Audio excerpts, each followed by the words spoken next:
Good evening and welcome to Biz RoundUp. I'm Tamiru Nimsa and we at Tart Television bring you a collection of business highlights. Let's have a look at the headlines. Upcoming elections might slow down the ongoing reform efforts. World Bank cautions. President appoints committee to look into central bank's salary hike. Sri Lanka participates at a leading food technology trade fair in Germany. News in detail. President Wickremesinghe has established an independent remuneration committee to review the contentious salary increase based on recommendations outlined in the Committee on Public Finance report on CBSL salary revision. The Presidential Media Division reports that the President has given this directive in response to mounting concerns and parliamentary deliberations surrounding the recent salary hike. The COP report presented to Parliament by Dr. Harsha De Silva, Chair of the committee, emphasizes the need for transparency and accountability within the CBSL. The independent committee, comprising members from both within and outside the CBSL, will assess the reasonableness of the salary increase and propose adjustments aligned with CBSL's mandate and economic realities. The committee is also tasked with formulating a transparent formula for further revisions to CBSL staff remunerations aimed to promote equity and transparency within the salary framework. COP has recommended that CBSL defer the salary increase until a mutually acceptable solution is reached based on the findings of the Remuneration Committee, with a report expected within 4 weeks. Senior advisor to the President on National Security and Chief of Presidential Staff Sagal Ratnayake led a high-level delegation to India following an invitation from Indian Foreign Secretary Vinay Quatra. Discussions were held between senior officials from Sri Lanka and India to assess bilateral economic connectivity projects in New Delhi recently. During the discussions, both sides conducted a comprehensive review of all bilateral projects, focusing on their timely implementation. It was mutually agreed to engage in this review process on a quarterly basis, demonstrating a commitment to ensuring effective progress in bilateral economic cooperation. Foreign Secretary Quatra extended a warm welcome to Sagal Ratnayake, acknowledging the positive momentum in Sri Lanka's economic growth. Ratnayake expressed gratitude for extensive Indian assistance that played a crucial role in stabilizing the Sri Lankan economy. World Bank economic Francisca Lislut said that in order for South Asian region to adapt to climate changes and to mitigate the shocks that arise from it, private sector investments are key since the governments don't have the fiscal capacity to do so. The World Bank economist said this speaking at a press conference held in Colombo earlier this week. Climate adaptation is a priority for South Asia. But who will do it?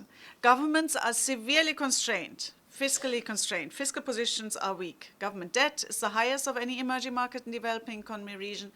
The borrowing costs are above average. Revenue ratios are well below average. So governments are severely constrained in what they can do, which means that climate adaptation will fall on the private sector. It'll fall on households, firms, and farmers. How do households, firms, and farmers adapt to climate change? To get a sense of that, we reviewed every study we could find, the whole economic literature we could find, and you can see the literature distilled in the chart in the center and the chart on the right. The literature has looked at all sorts of outcomes: income losses, mortality, education losses, productivity losses, harvest losses. So there are all sorts of outcomes. We collapsed them, or we streamlined them into one measure: the adaptation ratio. It measures how much of a climate damage can be offset by some adaptation strategy. Turns out that firms are actually not so bad at adapting to climate change. They can offset, you can see in a chart in the center, about 3/4 of the climate damage. The reason is that they have access to technologies. They have access to finance, they have access to technologies, so for them it's not so difficult to adapt to climate change. Who's really bad at climate adaptation are households and farmers. They can only offset about 1/3 to half of climate shocks. Speaking at the event, World Bank senior country economist for the Maldives and Sri Lanka, Richard Walker, cautioned that the economic progress momentum might be lost due to a possible slowdown in the reform efforts as the island nation gears up for election this year. He also noted that the high poverty and vulnerability continues to persist despite the economic recovery, saying that households are increasingly taking debt to meet day-to-day requirements. Two risks I really want to emphasize. The first one is around the elections this year, and the potential we see or the concern we see around policy reversal or policy fatigue, particularly around the reforms that have been implemented. And the other one is obviously a prolonged and insufficiently, say, deep debt restructuring, which would be a significant drag on the economy. The other concern we have is sort of this continued and lasting impact of the crisis on the poor. Which brings me to the second message, that high poverty, inequality and vulnerability persist despite these macroeconomic gains. So poverty has now increased for the fourth consecutive year from about 11% in 2019 to about 26% last year. This is under the lower middle income poverty threshold. You see labour force participation in particularly urban areas continues to worsen, and this fits quite nicely with what Francisco was saying about participation rates in the labour force in South Asia, dipping from over 50% in 2019 down to about under 45%. Also concerning is households are taking on more debt, even just to meet daily food requirements. So you'll see there, this chart shows the reasons for why households are taking on debt. At the bottom there, you'll see meet daily food requirements. This is almost 23% of households that were surveyed are having to take on debt to meet these requirements. Stay tuned. We will return after the short commercial break.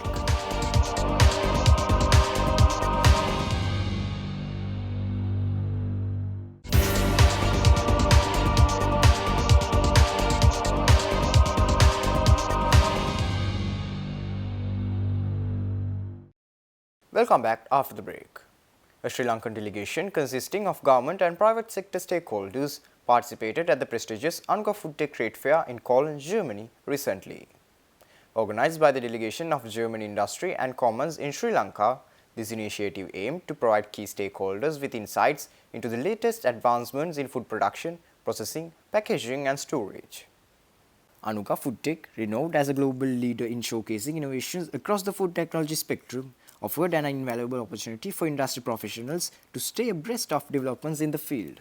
The Sri Lankan delegates were introduced to cutting-edge technologies, including freeze-drying machines, which extend the shelf life of food nearing expiration by up to 2 years. Head of Corporate Affairs and Export Promotions at the Delegation of German Industry and Commerce, Malinta Gajanayaka, emphasized the significance of the engagement in elevating competitiveness of Sri Lanka. By leveraging the knowledge and insights gained from this international platform, Sri Lanka aims to enhance competitiveness and contribute to the growth and sustainability of the food and agriculture sector.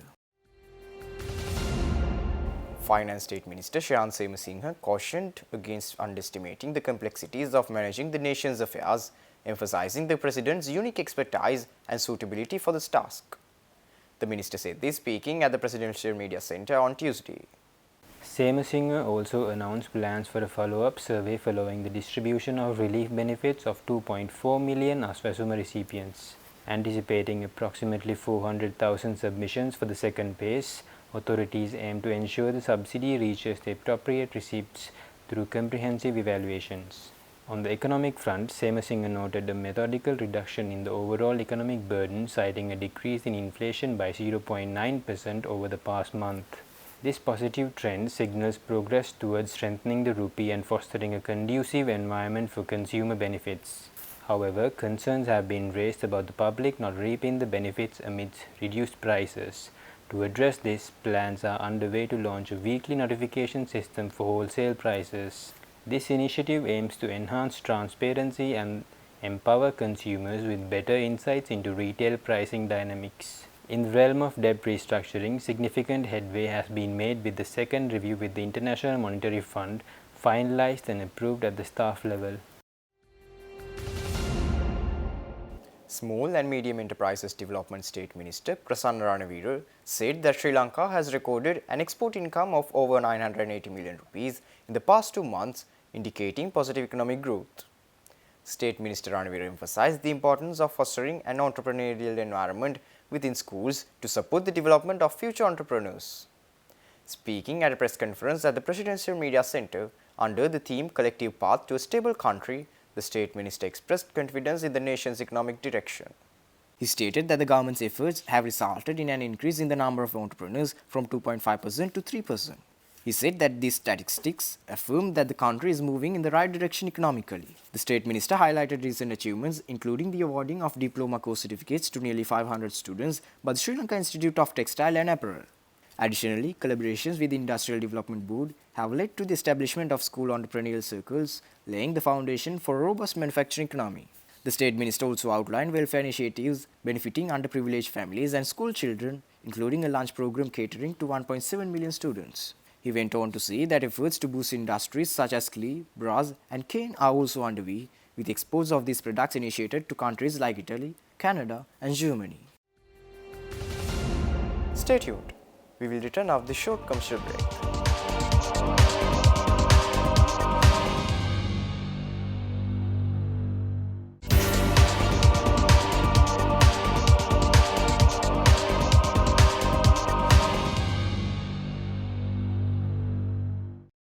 Welcome back after the break.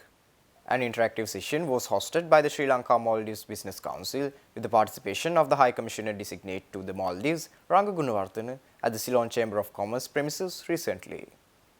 The session aimed to foster dialogue and provide insights into the business landscape of the Maldives. Speaking at the gathering, Ranga Gunawardena highlighted ongoing discussions between Sri Lanka and the Maldives on investment landscape improvements, including investor protection and double taxation issues. Attendees seized the opportunity to engage directly with High Commissioner Gunawardena, discussing opportunities and challenges faced by Sri Lankan companies conducting business with the Maldives.